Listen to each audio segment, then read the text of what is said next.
ok tao số tay nghiêng chân ngày nay em trong đi mổ bẹp con cho mọi người nghe set up body set lại chẳng á chân rồi hai the set up phía chân nhưng mà toàn men body set thế để xe Windows nhưng tầm bộ mày chân nhưng đừng thôi nghe đi mổ cái đi mớ the dương set up việc mày chân thì mỗi cứ nghiêng từ vài bịa the office deployment thố lên này chân copy nè mà với đây nghiêng ai search ban con ấy nè chân nhưng cho mà cần browser mình đi cho chân nhưng phe hành đi chỗ quay office deployment thố tọt méo cái này từ mơ từ lờ bẹp pon mùi nâng này ghế nè website bao Microsoft này là bọc sen mày vô rồi mày nè nhưng mơ website plugin một cái từ chân nhưng mà một ok chân anh ấy cứ nè ok như ai vô office deployment thố lắm nèក្រុមហ៊ុន ATP Microsoft.com នេះវាហែយើងយកចេញពីក្រុមហ៊ុន Microsoft ណាអញ្ចឹងជួយចំនឹងពងមកបន្ទាប់មកគ្នានឹងឃើញតម្រងបែបហ្នឹងទេតើអញ្ចឹងដល់ហើយនឹងគឺគ្នាគេចុច download មកបន្ទាប់មកនៅពេលនេះដែលអញ្ចឹងគ្នាយើងចុចកន្លែងនេះopen folder វាមកណាចុចកន្លែងហ្នឹងមកបន្ទាប់មកដល់កន្លែងនេះគឺគ្នាយើងចុច double click ទៅលើ file ដែលយើងបាន save មកអញ្ចឹងយក yes មកបន្ទាប់មកដល់ត្រង់ចំណុចនេះគ្នាយើង click term license ហ្នឹងចុច continue មកបន្ទាប់មកកន្លែងនេះមានន័យថាគឺជាអ្វីមួយដែលគ្នាត្រូវដឹងមែនទេ file ហ្នឹងយើងទុកនៅណាអញ្ចឹងខ្ញុំគាត់ថាខ្ញុំគួរទុកនៅ drive C បន្ទាប់មកយើងទុកនៅប៉ុន្តែសំខាន់ឲ្យរកឃើញផងណាដល់ហើយនេះខ្ញុំយក make a new folder អញ្ចឹងខ្ញុំដាក់ថា office 2024ចាអញ្ចឹងចុច OK មក oh sorry ទៅបាត់ចូលយើងទៅឆែក file ហ្នឹងចាត់វិញណាយើងអត់មានឈ្មោះឲ្យដាក់នេះអូខេអញ្ចឹងអានេះមាន file ហើយបន្ទាប់ពីដាក់រួចតែធ្វើមិនទៀតចឹងយើងវាផែថាអីគេ config office ចា office ចឹងណា config office ឬក៏ b.com នេះសំខាន់បំផុតគឺទៅលើនេះ config office.com ណាចឹងយកចេញពីក្រុមហ៊ុនអីខ្ញុំនិយាយដែល link ផ្សេងនេះយើងបាច់ down មកឲ្យយកនេះ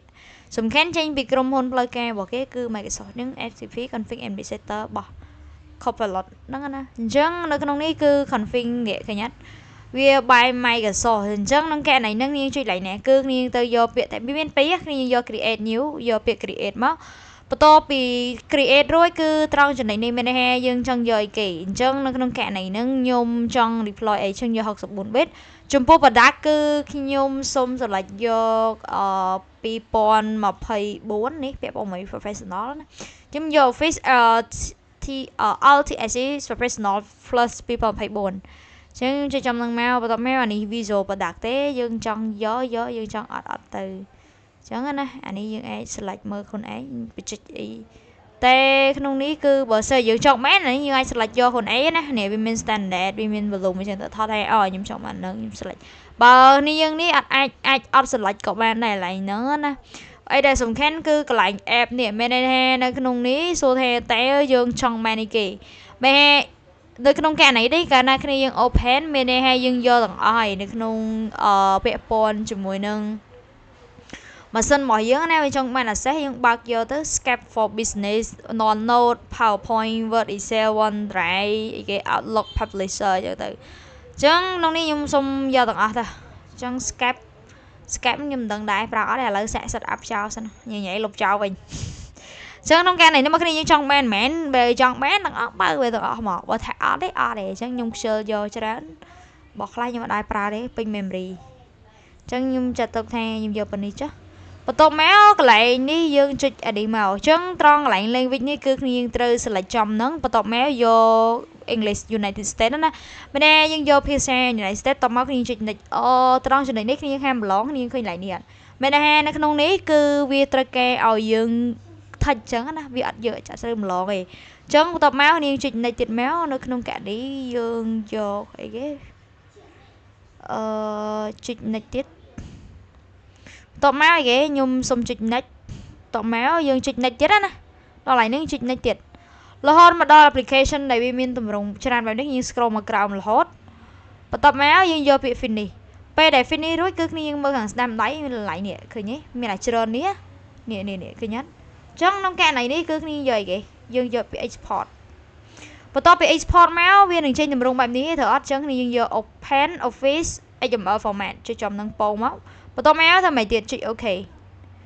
ក្រងចំណុចនេះគឺគ្នាយើងត្រូវ take នេះ accept like top license ណាអញ្ចឹង name configuration ហ្នឹងមិនបាច់ដូរវាទេទុក default របស់វាចឹងមកចុច export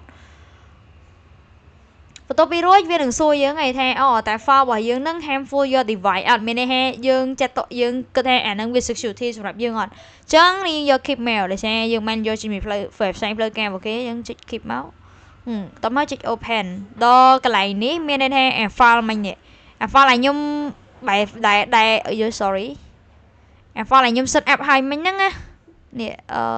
file នេះអា file configuration ហ្នឹងអញ្ចឹងខ្ញុំត្រូវ copy អាហ្នឹងម៉ែខ្ញុំ copy file ហ្នឹងទៅណាគេ copy file ហ្នឹងរួចខ្ញុំទៅរកអា drive ដែលខ្ញុំបានដាក់មិញគឺនៅ drive C អញ្ចឹងខ្ញុំចូលដាក់ចូលនេះ path វាចូលអាឈ្មោះ configuration ហ្នឹងណាគ្នាយើងបានធ្វើហើយដល់កន្លែងហ្នឹងអញ្ចឹងពេលដែល copy ហើយហើយដែលគ្នាត្រូវបន្ទាប់គឺចូលមក CMD បន្ទាប់មកយើងយកនេះកន្លែងនេះ run ជា administrator ហ្នឹងមកបន្ទាប់មកយក yes